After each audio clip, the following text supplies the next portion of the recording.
काही माणसं पदामुळे मोठी होत नाहीत, त्यांच्या कामामुळे मोठी होतात। अशीच एक गोष्ट म्हणजे पालघर जिल्ह्यातील एका छोट्याशा गावाचं मोठं स्वप्न आणि त्या स्वप्नाला सत्यात उतरवण्यासाठी एक माणूस निशब्दपणे झटत राहिला। ना प्रसिद्धीची अपेक्षा, ना स्वतःच्या नावाचा गाजावाजा, हातात फक्त एकच ध्यास, माझं गाव माझी जबाबदारी।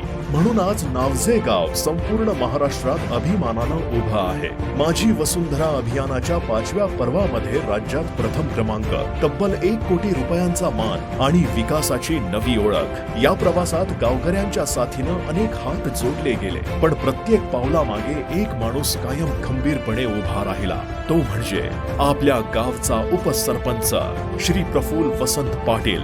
रस्ते असो, वृक्ष लागवड असो, open gym, rain water harvesting, सौर ऊर्जा, बायोगॅस की प्लास्टिक मुक्त गावाचं स्वप्न, अशा प्रत्येक उपक्रमात त्याचा घाम मिसळलेला आहे। मूर्ती लहान पण कीर्ती महान करणारा उपसरपंच पदाचा अभिमान नाही व कधी कोणती अपेक्षा नाही, फक्त कामाचा अभिमान आहे। म्हणूनच आज तो फक्त उपसरपंच नाही तर नावजे गावाच्या प्रत्येक घराचा विश्वास आहे। असा हा आमचा सर्वांचा प्रिय मॉन्टी भाऊ, तू आमच्या नावजे गावाचा आदर्श आहेस।